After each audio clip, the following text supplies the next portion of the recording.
I grew up in Connecticut, and I spent the vast majority of my childhood. I was raised by my mother and my paternal grandparents. My father died when I was really young. I was 18 months old, and my mom had been disowned by her family, and so it was my dad's family sort of took her in, and that. And my grandparents, they, like I said, they were lived in Connecticut, but they were originally from rural Virginia, and they had this almost like this revolving door at their house. It was almost like a boarding house. There was always, especially people from the South, especially from Virginia and that part of the country, coming through, staying, relatives. You never quite knew who was who, but there was always a constant flow of people. And I think that, this is something I talked to my therapist about because my dad died. He was really young. I was really young. I was always kind of treated more like an adult, I think, than I probably should have been. Like looking back, I was very clearly now this sort of like Freudian substitute for my dad who wasn't there. But I was also an only child, and I was also probably the youngest kid in the neighborhood, or if not one of the youngest kids in the neighborhood. So a lot of the older kids didn't want to play with me because I was the, whiny little kid or whatever. And so I spent a lot of time, sort of inside my own head by myself. And I was really I was just totally into television and comic books, right? And this is when we're talking about the oldest memories, like some of my oldest memories are actually watching, specific TV shows. And the three specific TV shows that I remember as a kid were Star Trek, Batman, and the animated Spider-Man show, all three of which by that point were just going into syndication. They weren't even that old. We're talking the early 70s. So that whole, the fantastic science fiction, superheroes, all that sort of stuff, I was right there from the very beginning. And my mom would take me to the movies a lot. I have memories of seeing movies that there's no reason like a kid should have seen them. And not just my mom too. Like one of my aunts would take me and my cousin to I remember going to see a James Bond movie at the drive-in when I was, and this is the thing, I remember it had to have been 71 or 72, because I remember going to see the first Roger Moore movie in the theater when I was a kid, which was 73. So, but I already knew who James Bond was before 1973. So do the math, right? And again, I was the youngest kid in the neighborhood. So there was, maybe I shouldn't even admit this, but my uncle, one of my uncles who lived with my grandparents, had a very impressive stash of porn magazines. And all the kids from the neighborhood, all the boys from the neighborhood would come over to my grandparents' house and rifle through the porn. And all those magazines had comic sections in them, right? So I really didn't care that much about the nudity or anything like that. There were just comics in there. They were, of course, comics in Hustler magazine are not appropriate for a 5 or 6 year old. But comics held me. Comics was the thing that captured my attention more than movies, more than TV. And I loved both of those. But I think for me, back then comics were 25 cents, right? And there was no smartphones, there was no tablets. But the comic book was the closest thing you had to that or a book. You could take them with you anywhere. And because of the visual nature, I always found them very captivating and intriguing. And so I always had my face buried in a comic book or a book once I got old enough to really start reading. But I learned how to read with comic books. I mean, I was so obsessed with Spider-Man and Batman. And the thing I don't have a memory necessarily of realizing that other people did this stuff. I talk to people now. I'm an adult, and I talk to people who don't understand how comic books get made. They don't understand how books get written. They think this shit just appears magically, right? They watch a movie. They think it's all by magic. I was never that person. I knew really early on. I remember looking through a magazine. I don't even remember being old enough to read, but I remember looking through a magazine and there was pictures from a movie that I had seen, and there are the behind the scenes pictures. And like, I must have been 5 years old, 5 or 6 years old. And I remember realizing this is somehow this is how the movies got made. This is how they happen.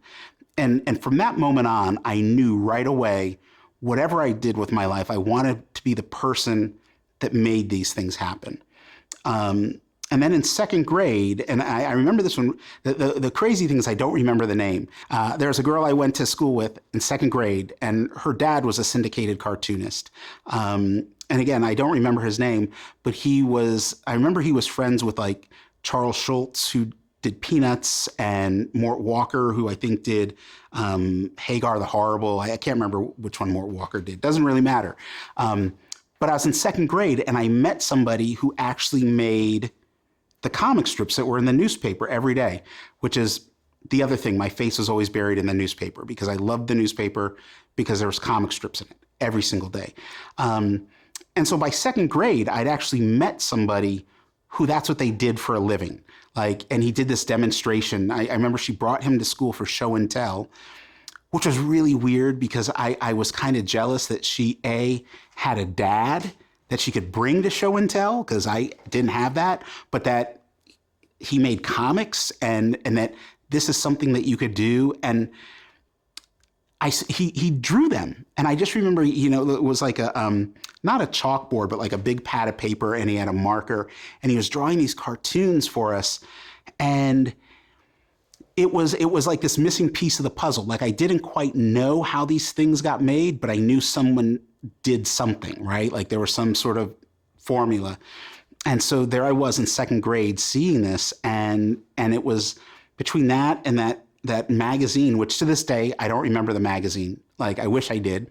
But those were those two moments that really kind of struck me as like, okay, I want to be part of this. And, as I look back now, and, and again, this is with the help of my therapist, these were all places that I escaped to. I escaped in the world of comic books. I escaped in the world of TV. And so to me, it makes sense that that's what I would want to do as I got older. I wanted to create. I wanted to create places that I could go to, I guess, for lack of a better term, to hide from the real world, or to create a world where things work better. I never quite felt like I fit in anywhere. And so, but through art, early on, I was able to make places for myself fit in. I don't really remember anyone completely encouraging me to do anything, but the crucial thing is no one discouraged me from it, right? And I remember specifically when Star Wars came out in 1977, is this huge deal, and they would do these TV shows, like the behind the scenes stuff. And so you had Star Wars in 77, you had Superman the movie in 78. And so now on TV, you're seeing all this stuff getting done. And you throw in Mr. Jones or whatever his name was, who did this comic strip. One of these days I'm going to remember, right? I'll be like 80. I'll be like, Orson Welles at the end of Citizen Kane. Oh, his name was, but I'm about 10 years old or so. And suddenly the world is sort of opening up to these behind the scenes, TV specials and things like that. And suddenly I'm seeing, more and more, I'm being shown how it's done. And so it was right around this time, I remember really clearly, I would get like the newspaper, every day. I'd go to the comic section, and I would begin to study the comics that were in them. And I would figure out, like, I'd started drawing them. I started recreating them, not tracing them, but like I'd have a piece of paper. I specifically remember doing this with Peanuts and with, for whatever reason, Hagar the Horrible. And and it was right around this time. So we're talking 78, 79, somewhere in there. There was a sitcom called WKRP in Cincinnati. And my cousin and I loved that show. and we decided we were going to make our own WKRP in Cincinnati comic book. And so that was maybe the first original comic that I did. It was the first thing that wasn't me recreating Peanuts, redrawing Snoopy, redrawing Charlie Brown. What I did was I took all the characters from Beetle Bailey, which I can't remember who did Beetle Bailey, but I redesigned them all. And so I redesigned them to be the characters from WKRP in Cincinnati, started WKRP in Cincinnati comic with my cousin, which never went much further than the character designs and sort of plotting it out. But, this was somewhere between 78, 79, 80. And so by that point, it was like all bets were off. Like, this is what I'm going to do. And then Marvel Comics put out a book called How to Draw Comics the Marvel Way. And I remember getting that book. I couldn't have been more than 11, 12 years old, studying that thing.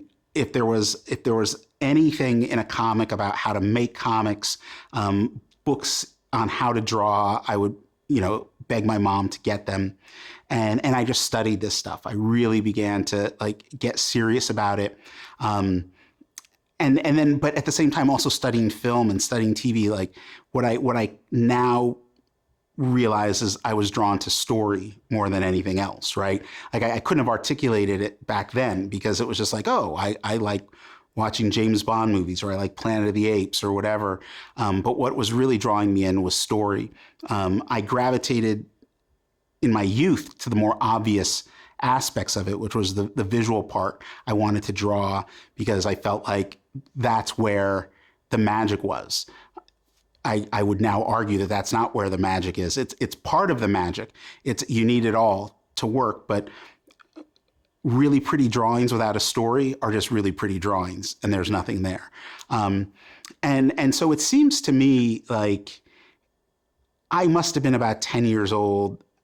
I know I wasn't even in junior high yet when I was already doing this stuff. I had the WKRP in Cincinnati comic. I was trying to do my own Planet of the Apes comic. I was doing little Batman things. So I was doing all that sort of stuff. The thought of doing film and TV never really occurred to me till much later, but it was like, this is what I'm going to do. I'm going to make shit. That was what it really kind of came down to. And, people start asking you when you're a kid, what do you want to be when you grow up? And I was like, I want to be the guy that makes, Batman comics. I want to be the guy that makes Spider-Man comics. I just knew, I had more confidence in what I wanted to do then than I do now. But, yeah. What I have is I have the theory. I talk about the art of completion when I'm teaching. I talk to my students about this. I did little comic strips that were never more than 4 or 5 panels, and most of the time they were ripoffs of, again, Peanuts or Garfield or something like that. I never really truly completed anything for a very long time in my life. I wrote some short stories, all throughout junior high, high school, even into college. But I had a really impressive portfolio of things that were started but never finished. And if we were to talk about the moment that I became a professional or whatever you want to call that, it was when I actually finished something that seemed like it couldn't be finished.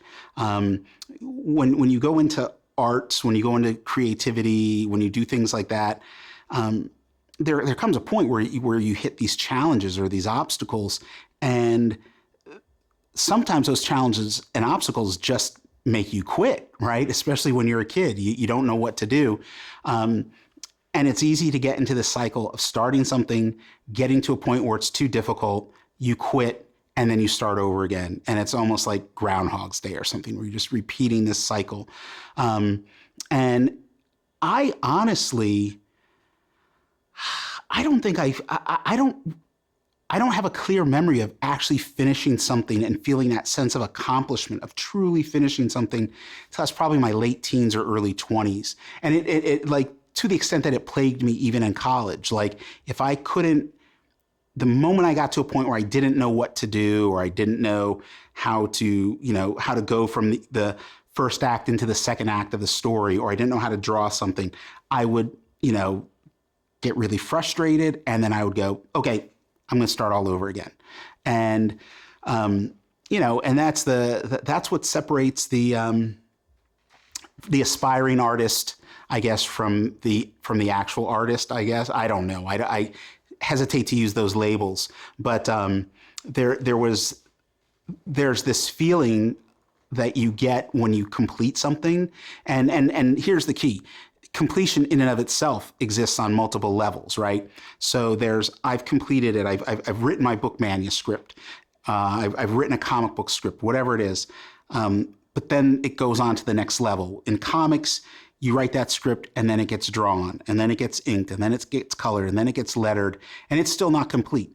It ain't complete until someone's read it, right? If you're making music, your music, the song you're composing, isn't done until someone has listened to it. And then it's no longer yours, right? And that's, I didn't understand any of that for the longest time. And they don't teach you this sort of stuff. And for the most part, no one taught me this stuff in college, right? They're teaching you, I remember taking a painting class in college, and it's like, yeah, okay, I already know that blue and yellow make green, right? I learned this in kindergarten. Come on, teach me, you want that magic formula. I think a lot of us, when we go into the arts and if we study somewhere, we're looking for that magic formula, and there really isn't a magic formula. The magic formula is start it, finish it. When you're done, look at it, what was wrong, what was right, what did you have trouble with, and you just move on from there. But I am more amazed, not that I have a career, but that I actually finished anything. Because when I look back on it, it's like just so much starting and not finishing. Yeah, junior high, high school, this is the early 80s, and this is sort of it was the beginning of a new era of comics. Mainstream stuff, Marvel and DC were at their height of doing. Marvel was doing X-Men at that point, its most classic run. DC was doing New Teen Titans. But the medium itself was starting to change significantly. Art Spiegelman's Mouse was just coming along. People were starting to talk about that. A couple years later, Frank Miller does Dark Knight Returns, and then Alan Moore and Dave Gibbons does Watchmen. So this is all happening as I'm either in high school or going into college.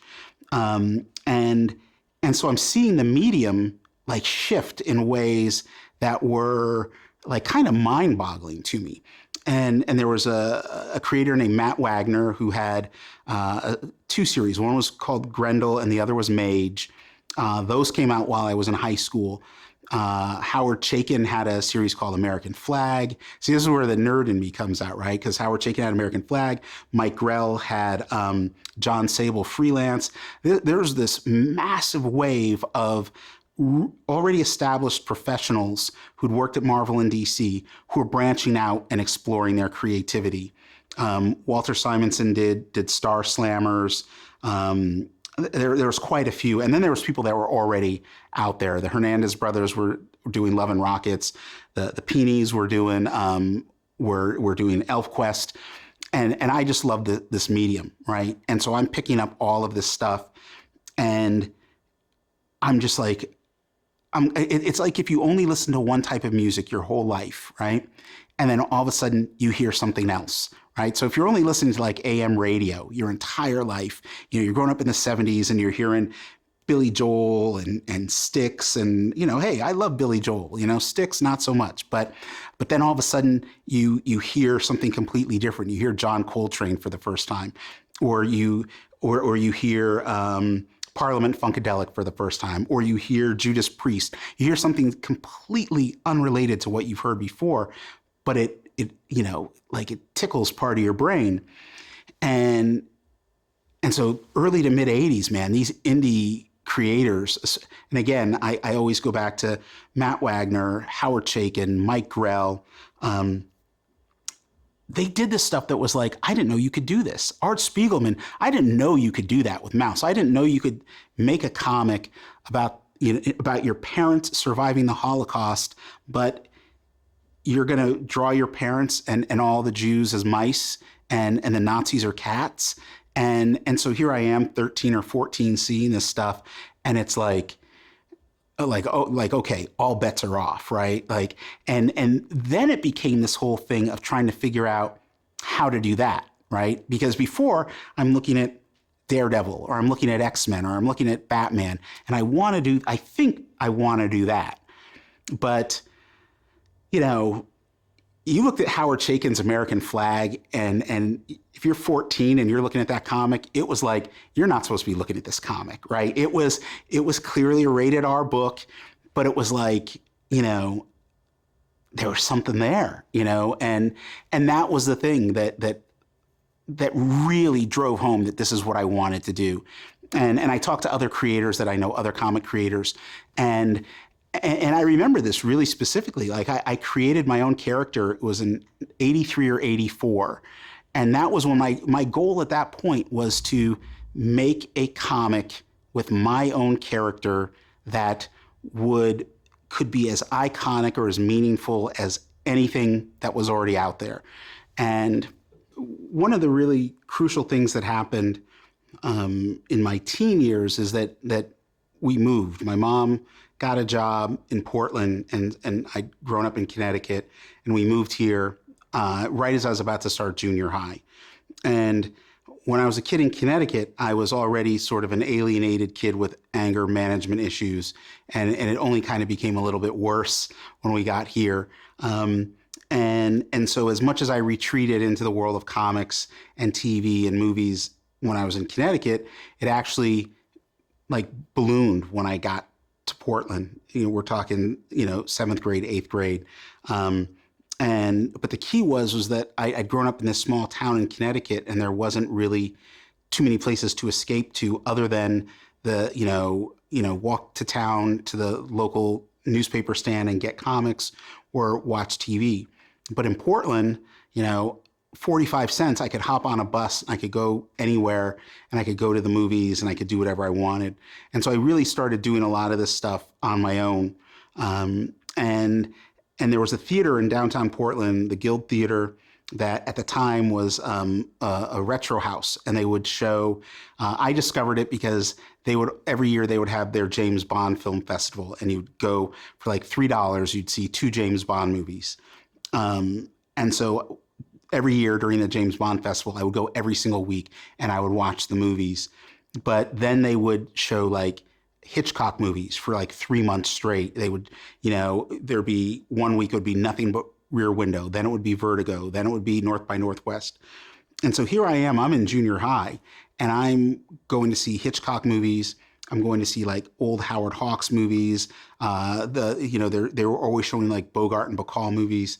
And I really became like enthralled with film as a whole. And I started reading different film magazines. And if it was genre film, science fiction, or even horror, there was a publication called Starlog that was sci-fi. Fangoria was horror. So like and again, we're talking early 80s, like all of that stuff that was coming out, in the theaters, whether it was the Friday the 13th movies or Empire Strikes Back or any of that stuff. And you go to any place that sold magazines, and there was magazines about this stuff. And so again, the behind the scenes stuff was always fascinating to me. And being a somewhat socially awkward kid and not caring, that was the thing. I didn't really care that I didn't fit in. Saturday would roll around, and I would just hop on the bus and go downtown Portland, go to a movie, go to the magazine store, do whatever, go to the comic book store. And so I was, that kid who would like, then I would scour the TV guide to see like what were the movies that were on at the late show that I'd read about that, I'd always wanted to see. And I remember John Frankenheimer's Seconds. I don't remember where I'd read about that movie, But I remember seeing in TV Guide that it was on at like 2 o'clock in the morning. And so taking a nap so I could, stay up and watch John Frankenheimer Seconds. And I had to have been, I'm guessing I was still in high school when that happened, right? But so there was a lot of stuff like that. There was, and then, oh God, cable came along, right? And I'm able to, I'm watching Stanley Kubrick movies for the first time on cable, and watching One Flew Over the Cuckoo's Nest, which I actually saw in the theaters when I was a kid. But when it was on cable, I must have watched it like 100 times. I like, to this day, it's still one of my favorite movies. And it's, but that was it. Like, I would study movies and I would study comics, and I would try to understand, like, why is this working? If I remember, this was a really distinct memory. I remember going to see E.T. in the theater when it came out, when opening weekend. So at this point, nobody knows what happens in E.T., right? And I'm sitting there in the theater. My mom took me. This was like 82. And, E.T., everyone thinks he's dead. And the audience is sobbing. They're crying. And I'm laughing. And my mom looks at me and she says, what is wrong with you? And I was like, Ma, there's no way the alien is dead. They don't do that in movies like this. You're all getting played. And then 10 minutes later, E.T., comes back to life and the audience is cheering. And I remember thinking, am I the only one that's figured out this formula, right?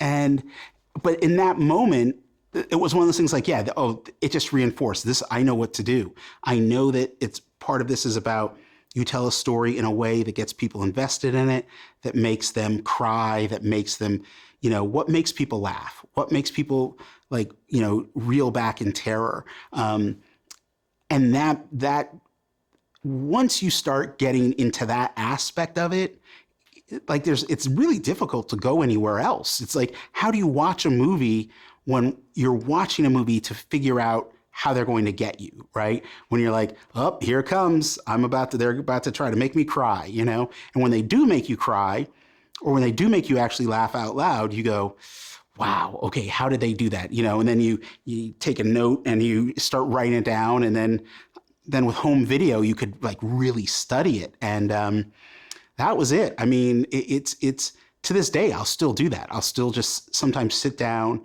dissect stuff, take it apart, go, okay, how is this edited? Oh, they're cutting on the motion, right? They're like someone's moving, and once they move, then they cut, and then you see the other side of the movement. And yeah, that was just me. I'm not gonna, I have make no bones about the fact that I was a weird kid. I didn't go to anybody's birthday parties or get invited to anything, but I didn't really care, right? Because I'm a freshman in high school who wants to talk about, Alfred Hitchcock, and who's just discovered Howard Hawks, and is fascinated with the dynamic between Katharine Hepburn and Cary Grant, right? That's me, freshman year in high school. No fucking kids want to talk to me about, Katharine Hepburn and Cary Grant. Nobody cared that I would skip school because there'd be movies on cable that I wanted to see that I'd read about in the TV Guide. And I remember, I distinctly remember watching Dark Passage, this old Bogart movie, skipping school to watch that, skipping school to watch, oh God, what was it? Blue Collar, Paul Schrader's Blue Collar. It was Yaphet Kotto, Harvey Keitel, and Richard Pryor. And it was like, other kids are skipping school to get high, or going into their parents' liquor cabinet. Not me. I just wanted to watch movies. I would skip school to watch movies or go buy music. And I remember skipping school to buy Rick James's album Cold Blooded. When Cold Blooded came out, I was like, yeah, why would I go to school? Like, when I can take 2 buses to Tower Records and get Cold Blooded. So, it was, back then I could not articulate it as well. And maybe I'm not articulating it that well now, but it was like take me to where the action is, right? But it's not enough to be where the action is. It's like, I kind of want to be involved in the making of the action, right? So yeah, that was me. And I still am, to a certain extent, like a process junkie, right? I mean, here it is. I'm still buying Blu-rays and DVDs, and the first thing I do is I watch the extras. That was a godsend to me when that stuff started coming out, and it was like you could go back and look at stuff and really really truly study it. And I don't know. I don't know why I like the process more than I like the final outcome. But it's the final outcome isn't as big of a thrill for me. It's I'm still trying to figure that one out. And when I do, it'll probably be like on my deathbed, and it'll all come to me why I do things the way I do. So when I was 1983, 84, I created not the first character that I ever created, but I created this character named Reclaw the Ravager, right? Reclaw is my last name spelled backwards. And I thought this was the coolest character you've ever seen. And he was inspired by, they ran a lot of Charles Bronson movies on cable. So it was Charles Bronson, Conan the Barbarian, and Wolverine from the X-Men. Those were my three biggest influences. And he was the most ridiculous, stupidest character you could possibly imagine. But 14-year-old me thought he was the coolest thing ever. And so I would have all these notes for these Reclaw stories that I was going to write, and I would draw all these images of Reclaw, and it was he was missing a hand. One of his hands was chopped off, and he had a sword in its place.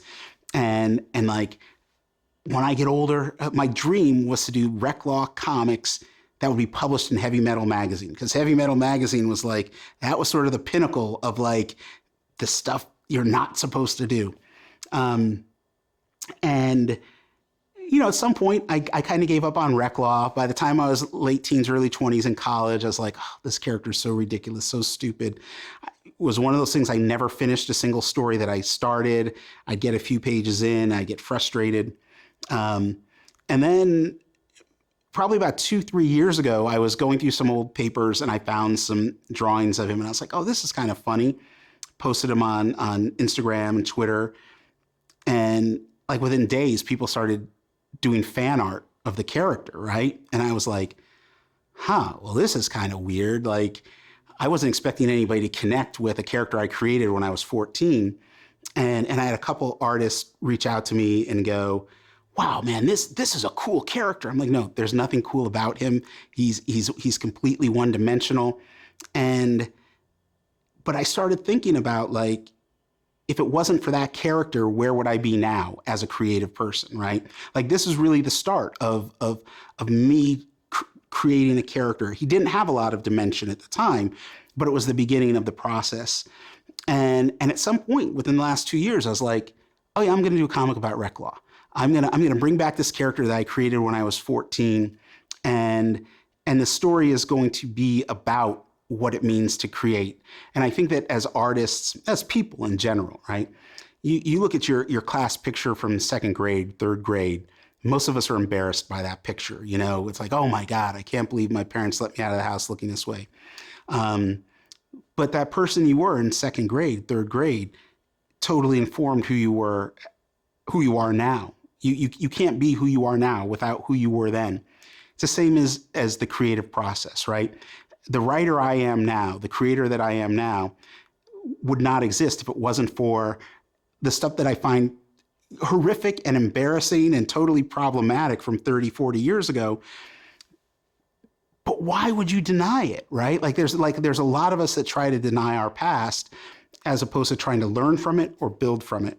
And that's sort of where I kind of hit this weird creative crossroads when I realized that was like, oh, I created this character who, for some reason, I deemed he wasn't worthy of my continued attention, right? It's like getting a puppy dog, and the moment it gets too big, you're like, oh, I don't want to take care of it anymore, right? So I was just really surprised that people were responding to this character that I had created when I was a kid, that I'd become embarrassed by and that I didn't want to acknowledge anymore. And I started looking at I started thinking about, well, why are people like responding to him? Why do people actually want me to go back and do something new with this character? As far as I was concerned, I was done with. And And in that process, I actually rediscovered what it was that I liked when I was a kid making my comics that I never finished. But now I've had the luxury of finishing them, and I understand that process more. I understand more what it's about to be a person, right? So as a storyteller, I've grown and evolved. And so here I am, I'm 14, I've created this character who's literally like a alien version of Charles Bronson in Death Wish, who's just out to kill everybody who's wronged him, right? There's nothing original about that character, except for maybe his really cool purple skin. But I started to realize, no, I don't have to write that character anymore. I can write that, as I write that character, it can be informed by the things that I've gone through in life, right? And I remember I just sat down and started writing some dialogue, and it was all about how we process grief and trauma, right?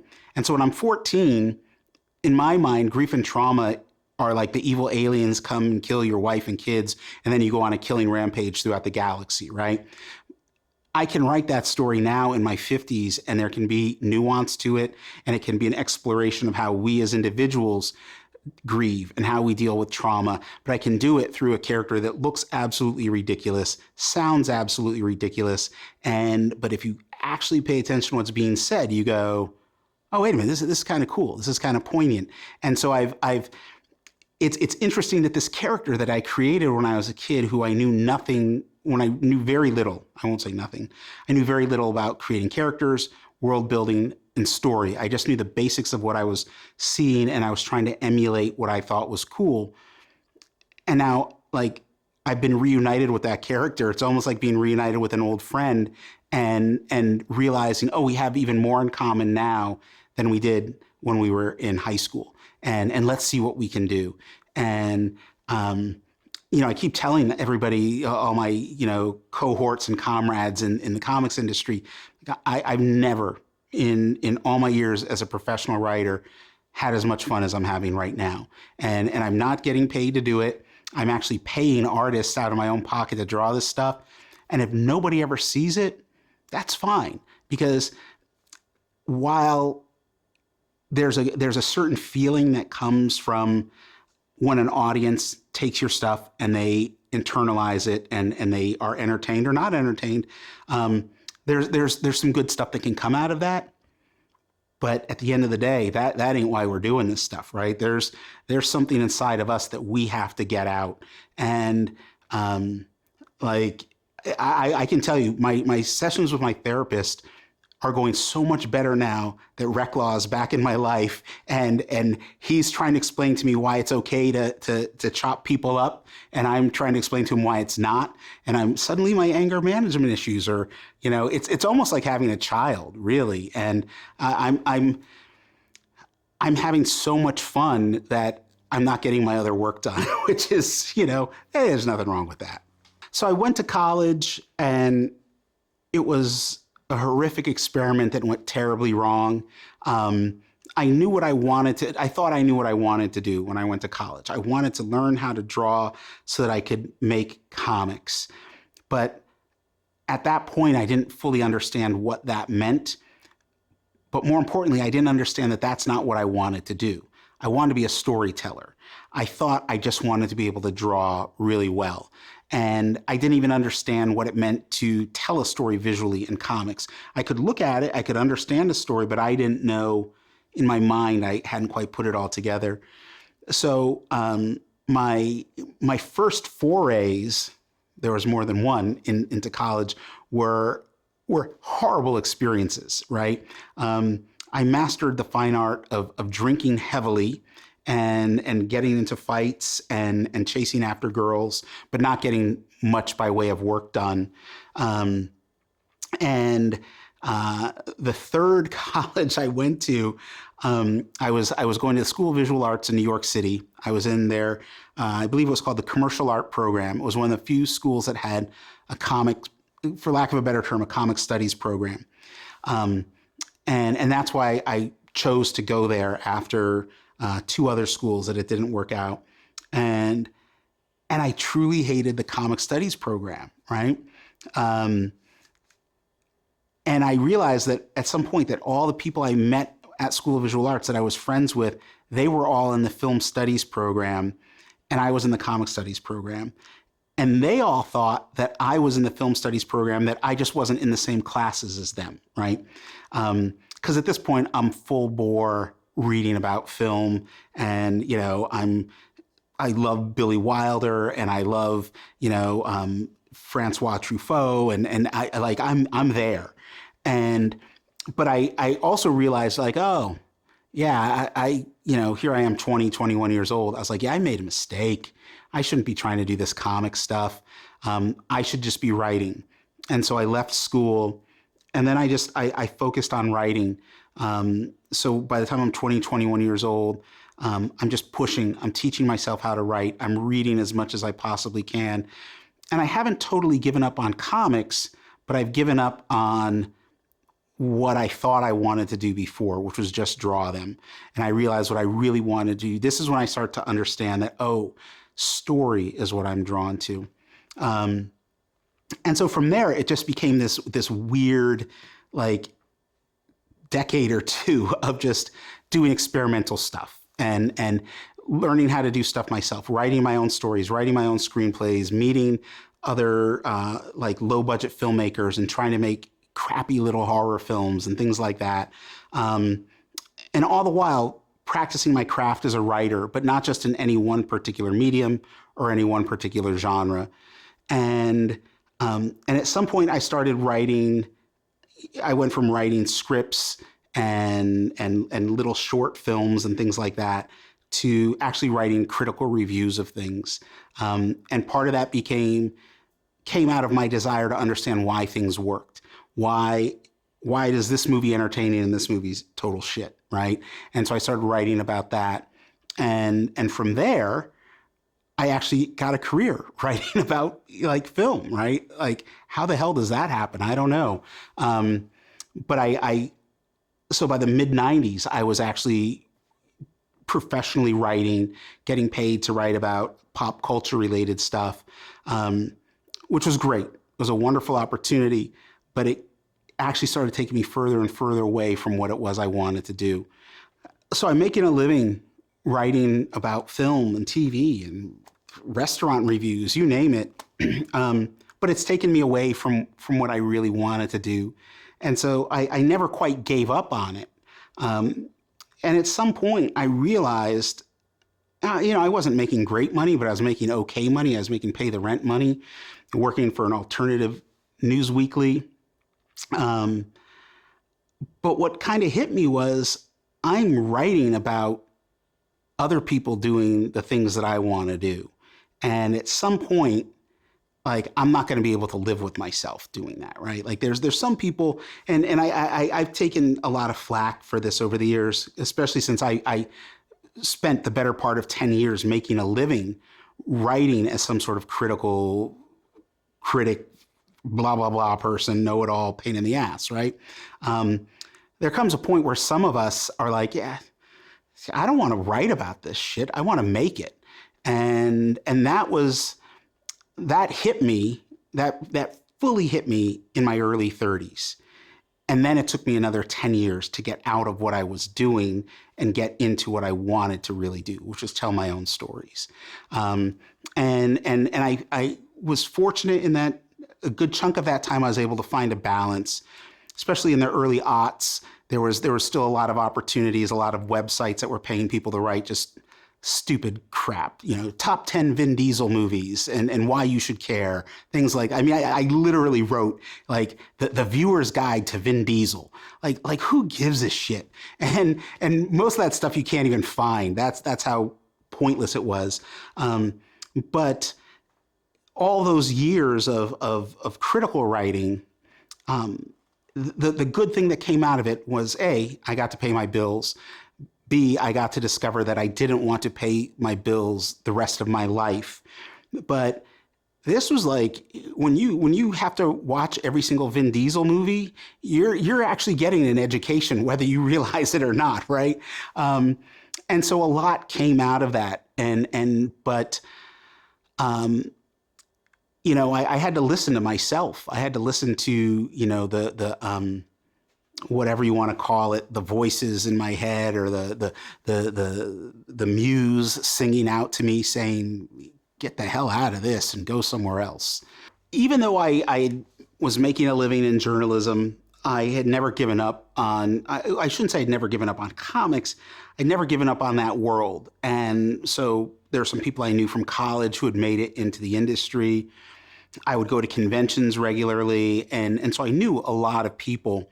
And the interesting thing that happened was around 2001, I had an opportunity to, as a journalist, I had an opportunity to interview a comic book creator named Will Eisner, who was arguably the greatest American comic book creator of all time. And it was this amazing interview. It was an opportunity of a lifetime. And after the interview, he made a comment to me, and he had said, that was a really good interview. Most journalists don't understand this medium. They usually ask very stupid questions. You did a really good job of preparing for this. And I said, oh, well, that was because I always wanted to work in comics. And he said, well, why didn't you? And I was like, just it didn't work out. And he said, well, it's never too late. And I said, I was 32 at the time. I said, oh man, I'm too old. I'm too old for that. I was 32 and he was like 84. And he was like, really? You're too old? And it was the way he said it. And it was just like, okay, that's it. I need to rethink all of this, right? Because I already had that nagging feeling in my head that I didn't want to keep doing what I was doing. And here was a guy who I had looked up to since I was a kid, who actually validated that I knew more than the average person about this particular medium. And so from there, I just started pushing, like I said, I'd been going to comic conventions. I knew artists, and I just kept pushing and pushing and pushing and trying and trying and trying. I would write a story and I would find somebody to draw it, and then I would self-publish it, put it in a zine, that sort of thing, get it in an anthology. And then at some point, I left my job at the newspaper. It was right around the time most newspapers were folding. And those that weren't folding were doing massive layoffs. And the people who were unfortunate enough to keep their jobs were suddenly having to do the jobs of 2 or 3 people. And I was like, I don't want this. I don't, like, nobody I know is getting a pay bump, but they're getting like 2 and 3 times the workload. And so I knew, like, it's now or never. It's sink or swim, right? So I just kept pushing. And, as I tell the story, I know that the story is probably more interesting than the way I tell it. But I don't want to turn into one of those egomaniacs. It's like, and then I had a burst of genius. It was a lot of little bits and pieces. There was a guy named Robert Love, who is an artist, who's a good friend of mine that I knew from going to conventions. And he had a story, but he didn't feel comfortable writing it. He knew that I was doing some writing. So he asked me if I would, write the script for him. And we managed to collaborate on 3 or 4 little shorts. And then he got a gig doing a mini series for Dark Horse. And the first issue was drawn, but there was no story behind it, no script. And so he asked me to write a script for the first issue, which I did. And then he was like, well, here, why don't you just write the rest of it? So the remaining 3 issues I wrote. And it wasn't my first paid gig in comics. At that point, I'd had a few others, but that was really the, like, there's like this moment, there's this sort of limbo where you're trying to make it as a writer, as an artist, as a musician. Things are starting to come together. You feel and you sense that things are changing, but you can't quite see how they're changing. They're not changing quickly enough. And you just don't know. You don't know if it's actually going to happen. And this is one of those crucial times where, if, like, a lot of people quit during this process because it's not happening fast enough, or the first few paid gigs aren't enough to sustain them and they get frustrated. Me, I was too stupid to quit during this point, and I just kept going, and I kept thinking, okay, it didn't happen today. Maybe tomorrow will be the day it turns around. And I started looking at other people's careers, and at this point I knew a ton of people in the comics industry. And the fortunate thing was a lot of my friends and peers who were my age group, they were already well established in this industry while I was working as a journalist. I was able to learn from them some of the things that they did. So when I actually came into the industry as a professional, I tell people I came in 10 years too late, but I came in with 100 years of experience to draw from because all my friends had done all these things. And so I was able to formulate, like, I called it my 5-year plan. And that was about 12 years ago that I formulated my 5-year plan. I'm still in year 3 of that 5-year plan. But I've also had an incredible career along the way. And the thing that I discovered was that I never got out of that limbo phase, right? I began to realize that you're always going to be there in one form or another. You just have to understand. You don't need to know exactly all of the mechanics of how an airplane flies. All you need to know is that it's flying right now, and you're fine, right? And so I will sometimes go into that because into that mindset of like, okay, I'm not sure what I'm doing right now, but I didn't get to this point by giving up. I didn't get to this point by going, I don't know what I'm doing, and just folding my arms and not going any further. And so as someone who is incredibly impatient, I have a fair amount of patience, and I've just learned the importance of that. I've learned that success is first off, it can only be defined by each of us on our own individual levels, right? So I have to define success as my own thing, not as anybody else's. So that's one part of it, and that nothing is as we think it will be, right? So you can land that dream job, but that dream job is never going to be what we thought it was in our head. It's not going to be better. It's not going to be worse. It's just going to be different. And I think that can crush your spirit, right? I mean, here I was a kid reading Marvel comics, reading DC comics, and I wanted so bad as a kid to work for these two companies. And I eventually got to work for them. So I'd done this series at Dark Horse with my friend Robert Love, and I'd gotten hired to do a bunch of other little projects here and there that nobody has ever seen and probably ever will see. But I was there. I was getting paid to work in comics. And this is where the benefit of having a bunch of friends who'd worked in the industry and really studying other people's careers came in handy. I knew that I wasn't going to go from Dark Horse to Marvel or DC because it doesn't work that way. There's a whole series of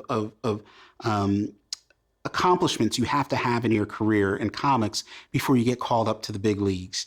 And this is when I started coming up with that 5-year plan. And I was like, okay, how can I shave 2 or 3 years off of this?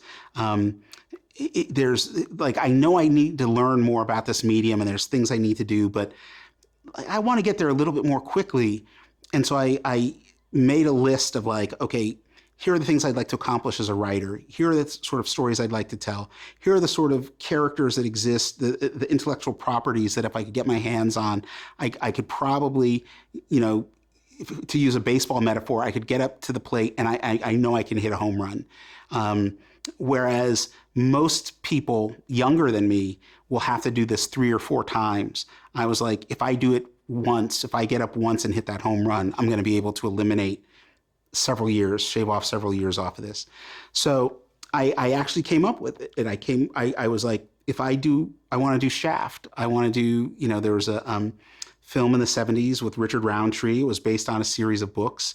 I found out who had the publishing rights. I found a comic book publisher that wanted to do it. I introduced everybody and I said, I'm going to do this comic and let's see what happens. And And that was my overnight success in the industry. At that point, I'd probably been working 5 or 6 years in the industry. But Shaft was the thing that like did exactly what I knew it was going to do if I did it well. And I did it well. I knew I could, and it worked. And as that was coming out on the heels of that, DC and Marvel came to me. There were some job offers. And the crucial thing was like these were offers, but this was an itch that I needed to scratch. It was the childhood dream, but I didn't want to spend the rest of my career working for these two companies or any big company doing work for hire. But I wanted to experience it. I wanted to be able to scratch it off the bucket list. And so I was able to do that. And you know, the interesting thing is, for better or worse, because I came into this industry in my 40s at that point, like it was, I wasn't going to put up with the bullshit. I'd done it all. I'd put up with bullshit in the newspaper industry. I'd put up with the bullshit working in a warehouse in my 20s, right? I'd done it all before. And I recognized that, yeah, you letting me write Spider-Man is kind of cool, but it's never going to define me. And at that point, I realized, yeah, I can't even tell you what my favorite run on Spider-Man is, because very few people have those favorite runs of Spider-Man or X-Men or Daredevil. They like these issues, but they can't even tell you who wrote them or who drew them. And I was like, that's not what I want to do. You know, I was there, but I just kept thinking, I kept going back and looking at like, oh, Howard Chaykin, American Flag. Oh, Matt Wagner and Mage. I was like, this is what I always wanted to do, even as a kid. I didn't know I was going to do it with Reclaw. I didn't know that that's who it was going to be with. And I did it with some other characters, and I was, you know, teamed up with some great artists, and we found some success. And now I'm going to the next level. It's like, all right, let's see what I can do now. It doesn't. I look at other things. I'll look at other comics. I'll look at movies. I'll watch TV shows, and I'm like, that's really cool. I'd kind of like to do something like that, but I never go, I want to do that. I want to do my own thing, and sometimes the frustrating thing is figuring out what you want, how to do it, or what it is that's missing. You know, it's I can go to a comic book store any day of the week, and I can tell you right now, I'm not going to find what I'm looking for because I'm pretty sure it hasn't been made yet. And so that's when you start getting into the scary territory, right? Where you're like, okay, am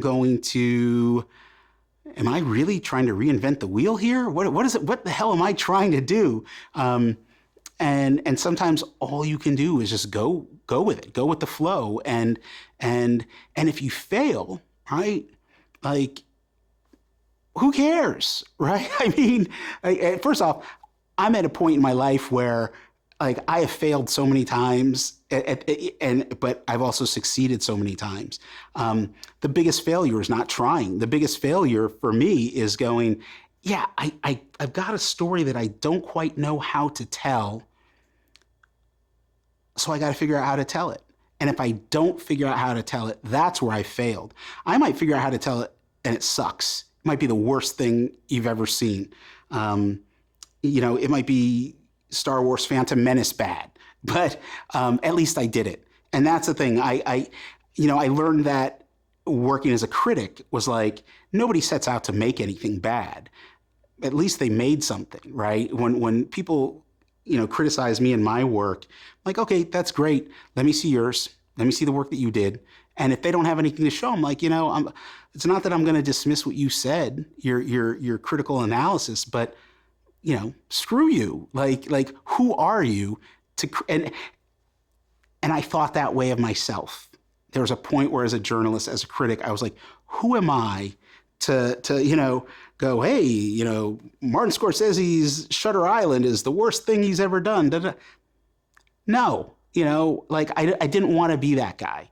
I happen to do it really well, but instead I was like, you know, rather than complaining about what this filmmaker is doing or why I didn't like this writer's latest book, how about I just make my own thing? The advice, I teach part-time, so I'm constantly giving advice. Whether it's good or not, I can't tell you. But the first and foremost, one of the things I always say is you got to finish. You got to complete what you've started, and then learn from that process. Learn what you did wrong, what you did right. Nothing is perfect, okay? And if you think it's perfect, then that's the first problem right there. So you complete it, you learn from it, and going along those same lines, there's a lot to be said for doing things small, right? Whether it's a short story or a short film or a short comic, anything that you do is going to be difficult. If you want to make movies, making movies ain't easy, okay? Making a full-length feature is really, really difficult. And if you're making a feature film that's, say, 120 minutes long, that's a minimum. That 120 minutes, there's a minimum of 120 things that are going to get in your way from finishing it, right? Make a 2-minute movie, right? If you can make a 2-minute movie, you've started to learn the process and you build. I have students all the time. They come to me, I want to do this graphic novel and it's going to be 300 pages. And I'm like, oh, do a 3-page comic first. Yeah, but I've got a 300-page. No, you don't. You don't have a 300-page comic. You think you've got a 300-page comic, but every single panel, every single word, every single page is a potential problem that can cause you to get so frustrated you'll quit. And this is coming from someone who's a professional quitter. The shorter and the more simple you make your projects in the beginning, the more likely you are to finish them. And once you finish them, you learn from them. And so that's it. The thing I always tell people is keep it short, keep it simple, and get it done. And from those are the tools you'll need to move forward. You look at some of the most well-respected filmmakers. Spielberg didn't start out as Spielberg, right? He started out doing his first movies no one has seen, right? My first comics no one has ever seen. And there's nothing wrong with that. You have to understand that it's never gonna be perfect. You're never going to get, no one can give you permission to do it if you don't give yourself permission. And I say this last part with coming from a place of great privilege because I do get paid to do it. If the reason you're doing it is to get paid and to get rich or any of that, like, you're screwed, right? I've had some of the worst day jobs you could possibly imagine. My day job now is I teach part-time at a university. That's my day job. That ensures that the bills get paid when the professional creative gigs dry up, okay? So even I have some semblance of a day job. There's times where I can take, 6 months off or a year off from teaching, but inevitably I have to go back. And there's nothing wrong with that. If you're creative, truly creative, there's this thing inside of you, I believe, that you have to do it no matter what. And if you can't get the movies made or you can't get the comic made, you find something else. And here's the thing. This is where I turn into the old man, pull yourself up by your bootstraps, right? When I was a kid, there was no internet, there were no smartphones. If you wanted to make a movie when I was a kid, you had to have a camera. It had to be either 8mm, Super 8, 16, or 35, because video wasn't even an option. So you had to have a camera. You had to have a film. You had to have money to get the film processed. You had to have the equipment to edit the film together. Now you can do that shit on your phone. And so when someone tells me, oh, I want to make movies, but I don't have the $100 million I need to make an Avengers movie, I'm like, yeah, but you got a phone in your pocket and you can start with that.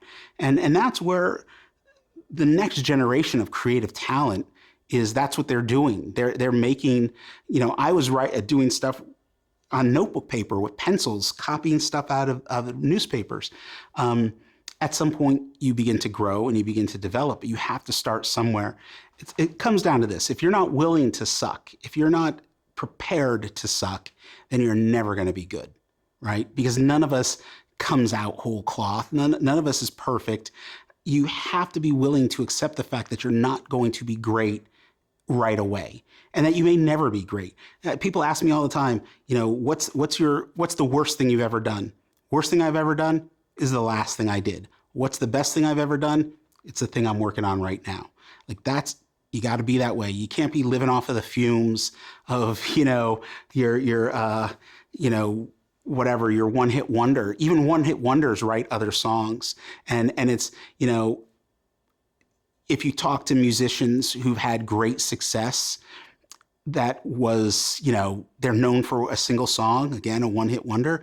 Most of them didn't stop with that one song. They went on to do other stuff. Maybe they're a little bitter that they're stuck singing I Wear My Sunglasses at Night for the rest of their lives. But I'm hoping that, Corey Hart had other things that he did. And if he didn't, that's on him, you know? Don't be afraid to suck. Don't be afraid to look like an idiot in front of other people, because no matter how big a fool you make of yourself in public, there's other people that are looking at you going, oh my God, I could never do that. That's it.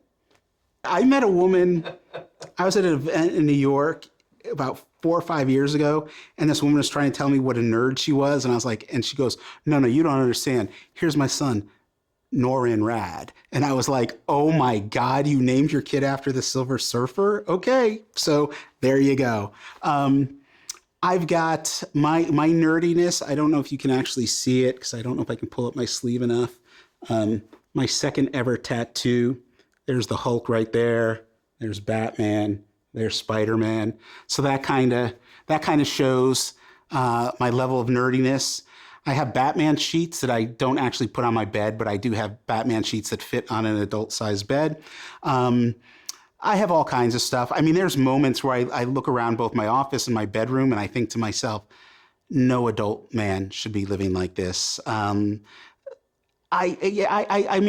love watching cartoons still, A new Pixar movie comes out and I'm excited to watch it. And even though I've aged out of some of this stuff and some of these things I'll watch and I'll be like, oh my God, I'm so not the audience for it anymore. I still get a kick out of some of it. I get excited and I still listen to some of the music that I listened to when I was younger. There's nothing wrong with enjoying something that makes you feel good to be alive. And anybody who tells you to give it up, I'll never forget, I was dating somebody and she was like, well, you need to get rid of all this stuff and give it up. Broke up with her that day. I was like, you may leave someday, but my comic books, they're always going to keep me company. So, yeah. But I just, I think that the key thing, this is what I'll say. I will add this. I talk about this a lot with my students. I talk about this with my friends. What I talk about is what I call creative well-being. And you can go to any bookstore, go online, and you can find self-help books on how to eat properly and how to meditate properly and how to communicate with your life partner properly and do all these things to maintain both mental well-being, physical well-being, even spiritual well-being. But we seldom talk about creative well-being. And I firmly believe that if you do not maintain some semblance of creative well-being, that those other things won't matter. You can eat well, you can exercise well, you can be doing all these things, but if you're not having a true creative outlet, and for each of us, it's a different thing, right? Some people it's painting, other people can be gardening. It doesn't have to be what some of us think of as being creative, but it has to be this thing that occupies a different space in both your mind and your spirit and lets you just express feeling or emotion. I've been doing this thing where at night to wind down, I take a little index card and I write a single word on it. And then I sort of draw like flowers and all this weird crap around it. I don't know why I'm doing it other than I just feel the need to, suddenly words mean a lot to me. And so the key thing is every single one of these words has a positive connotation. I'm not writing, hate, kill, shit, it's love, empathy, worthy, it's things like that. And I can't quite tell you why I'm doing it, but somewhere inside of me, there's this need to take words and make shapes out of them and add colors. And I sleep better at night when I do something like that. And that's what creative well-being is all about. It's on Sunday mornings, it's me going, I'm going to make French toast today. And then I spend all morning making the French toast. Don't get any writing done. Don't get any cleaning done. But man, I make some killer French toast. So that's it. Find that it doesn't have to be the same thing all the time, but honor and nurture that creative spirit, because that's the thing that makes us human beings, right? That's where art comes from, and it's why we've all strived to. Religion came from it. Everything came from this need to express whatever's in our core. Creative well-being. I'm going to trademark that at some point and get really rich off of it.